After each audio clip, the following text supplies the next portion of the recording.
están solas. Sé lo que sientes. Hay que hackear la gentrificación. Las candidatas y candidato a la presidencia de México vinieron al estudio de N+ Media para responder directamente a las inquietudes que los jóvenes tienen sobre el futuro del país. Aunque representan casi el 40% de la población que podrá votar el 2 de junio, 9 de cada 10 creen que los políticos no tienen interés por ellos. Por eso, N+ Media colocó esta cabina para que los jóvenes compartieran sus necesidades a Claudia Sheinbaum, Xóchitl Gálvez y Jorge Maínez. Estos respondieron. Últimamente se suele ver más extranjeros y personas que ya viven ahora sí que en México, pero por ese mismo tema suben las rentas y desplaza pues personas que no tienen la solvencia económica para seguir pagando rentas. Bueno, primero, no está demostrado que por llegar extranjeros esté aumentando la renta. Lo que sí es cierto es que particularmente en las ciudades grandes del país, las rentas son altas y no alcanza para un joven o una familia joven. Lo que vamos a hacer es un programa de vivienda. Estamos hablando de 1 millón de viviendas en el próximo sexenio. No las viviendas que se construían antes lejos de los lugares de trabajo, sino viviendas que estén cerca de los lugares de trabajo. Y además, un esquema especial, que se pueda rentar la vivienda con alrededor de 1/3 como máximo del salario y que después esa renta se vaya acumulando para adquirir la vivienda, si es que así se desea con una familia. Para eso se requiere modificar la ley del Infonavit y también algunas reformas constitucionales, que es lo que estamos planteando para el próximo periodo. Muy importante el fenómeno de la gentrificación, Joseph, que mencionas. Yo pienso que hay 2 maneras de enfrentar este tipo de cosas. Tratar de evitar lo que sucede y tratar de aprovechar lo que sucede. Y yo soy de la idea de que aprovechemos lo que sucede. Hay que hackear la gentrificación en materia de vivienda, en materia de salud, en muchos temas que le pueden beneficiar a México. ¿Cómo? Estableciendo cuotas de recuperación que nos permitan financiar programas de vivienda social para personas, especialmente para jóvenes mexicanos, cuotas de recuperación con las que a través del acceso que ellos tengan a viviendas, con impuestos que paguen por la compra de viviendas en México, en colonias centrales, generemos un fondo de vivienda social que junto a recursos del gobierno le permita a los jóvenes como tú vivir cerca de donde estudian y cerca de donde trabajan. La vivienda es un derecho y no es un privilegio, y la gentrificación puede funcionar también como un mecanismo de financiamiento para los programas que México necesita darle a sus jóvenes en materia de vivienda, en materia de salud y en muchas otras cosas que pueden aprovechar la gentrificación. Tienes razón, Jos. El tema es que los nómadas digitales están llegando a las principales ciudades del país, Puebla, Ciudad de México, Monterrey, Guadalajara, por un tema atractivo económicamente, pero el problema de fondo es que hace falta más vivienda. Y también tratan de llegar a las colonias más seguras. Entonces tenemos que hacer las ciudades que todas sean seguras. Por ejemplo, en la Ciudad de México, tú tendrías que poder vivir en Iztapalapa y estar seguro. Mucha gente no vive ahí por la inseguridad. Entonces, hay que hacer más colonias seguras y hay que hacer más vivienda. Eso es muy importante. Voy a tener un programa muy especial para jóvenes, para que los jóvenes puedan tener una vivienda digna, adecuada, y seguramente la apuesta es sin estacionamientos en zonas donde haya transporte público para que pueda ser accesible para ti. Diario que pasamos por las calles recibimos alguna ofensa de parte de un hombre, y hay ocasiones en las que ni porque están las patrullas cerca hacen algo por detenerlo. ¿Serían capaces de buscar también una solución para nosotras? Estrella, yo cuando llegué a la Ciudad de México tuve que vivir en Iztapalapa en un pequeño cuarto de azotea. Sé lo que sientes. Yo lo sufrí en carne propia y me daba mucho coraje. Estuve a punto de regresarme a mi pueblo, dejar la universidad por esta situación. ¿Qué vamos a hacer? Tener policías con perspectiva de género, que cuando reciban una denuncia inmediatamente actúen y tomen a esta persona y la lleven ante la justicia cívica y tenga una multa. Y en caso de reincidencia, tiene que haber castigos más severos. Sí, la verdad es que desde hace muchísimos años las mujeres vivimos esta circunstancia. Y las mujeres no están solas. Cuando fui jefa de gobierno, desarrollamos distintas acciones al decretar la alerta por violencia contra las mujeres. Y tenemos que seguir avanzando en 2 áreas. En primera, todo lo que tiene que ver con prevención, educación, que esto que sentimos las mujeres no ocurra. Es decir, que haya educación para una cultura distinta.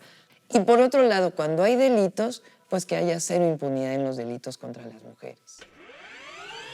Sí, Estrella, lamento tu frustración, la entiendo, pero esa impotencia, la verdad es que no es culpa de los policías. Los policías no tienen capacidad jurídica en México para investigar, para detener, porque es una actividad que se concentra en el Ministerio Público y por eso hay que destrabar todo el sistema de justicia para capacitar a los policías mejor, para capacitarlos con perspectiva de género y que puedan ayudar en ese tipo de situaciones, hacer un trabajo preventivo, pero además, de fondo tenemos que cambiar la cultura en este país con un nuevo sistema de cuidados para que las mujeres crezcan, se desarrollen en un entorno más equitativo y seguro y con un sistema de valores en el que el machismo sea derrotado en este país.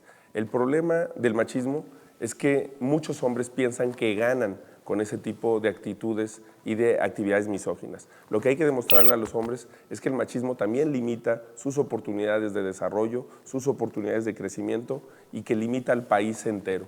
Por eso es un problema cultural, estructural, social, con reglas, con incentivos, pero que también, por supuesto, hay que enfrentar desde el punto de vista de la seguridad y de la justicia con una perspectiva de género. Yo hablo dialecto y yo tuve muchos problemas cuando yo llegué a la ciudad para que me contrataran, necesitaba papeles. Entonces siento que es una de las principales cosas que habría que tratar, la desigualdad. Yo tuve un caso similar cuando llegué a la ciudad. Mi primer trabajo fue de telefonista y de repente no me lo querían dar porque decían, es que tienes un acento muy raro. Te puedo comprender. Necesitamos mayor educación, que la gente deje de discriminar, campañas contra la discriminación, pero sobre todo más oportunidades. Me tocó crear 10 universidades interculturales bilingües. Mi propuesta es crecer este proyecto a 30 universidades interculturales bilingües para que en las comunidades indígenas haya más oportunidades de educación y nos podamos ver como una sociedad más justa, pero sobre todo igual. La interculturalidad tiene que ver lo mejor que tienes tú en las comunidades indígenas con lo mejor que hay en las ciudades. Primero hay que nombrarles lenguas, porque en realidad son idiomas, son lenguas, así está reconocido, porque tienen no una forma de dialecto que sería mucho menor. Esa es la primera forma de reconocer a los pueblos originarios, los pueblos indígenas de México. Segundo, llevar el empleo a los lugares para que no se tenga que migrar. Eso es justamente lo que se ha hecho particularmente en el sureste de nuestro país. Ha disminuido la migración a otros lados. Y por otro lado, a partir de las distintas instituciones que hay en la Ciudad de México y en otras ciudades grandes, hay que desarrollar las condiciones para que pueda haber traductores que permitan conocer la lengua y además desarrollar todas las condiciones para que se pueda tener igualdad. Nuestro proyecto tiene que ver justamente con eso, con reducir la pobreza, con disminuir la pobreza a través de la disminución de las diversas desigualdades. México es pluricultural y así hay que reconocerlo. Bueno, muchas, Axel.